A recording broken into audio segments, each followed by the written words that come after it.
Gempa bumi masih terus terjadi di tanah air. Banyak orang bertanya-tanya kenapa Indonesia sering terjadi gempa bumi. Gayatri Indah Marliani, pakar tektonik aktif geologi gempa bumi dari PSBA UGM mengatakan, di Indonesia gempa bumi memang masih akan sering terjadi.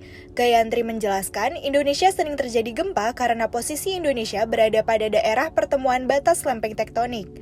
Daerah perbatasan lempeng tektonik merupakan tempat yang memiliki kondisi tektonik aktif yang menyebabkan gempa bumi, gunung berapi, dan pembentukan daratan tinggi. Pertemuan lempeng di wilayah Indonesia tergolong yang paling aktif di dunia, sehingga memang kawasan Indonesia rawan terhadap bencana gempa bumi.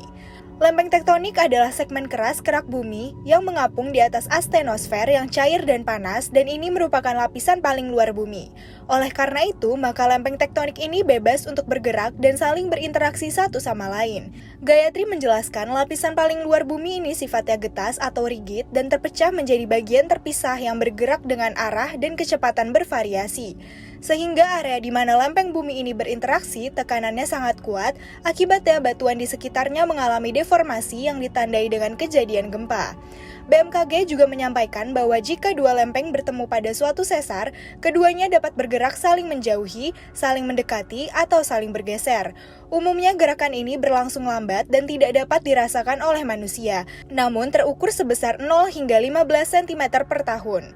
Kadang-kadang gerakan lempeng ini macet dan saling mengunci, sehingga terjadi pengumpulan energi yang berlangsung terus. Sampai suatu saat, batuan pada lempeng tektonik itu tidak lagi kuat menahan gerakan tersebut, sehingga terjadi pelepasan mendadak yang kita kenal sebagai gempa bumi. Berdasarkan penjelasan BMKG, Indonesia merupakan daerah rawan gempa bumi karena dilalui oleh jalur pertemuan tektonik. Lempeng Indo-Australia bergerak relatif ke arah utara dan menyusup ke dalam lempeng Eurasia, sementara lempeng Pasifik bergerak relatif ke arah barat.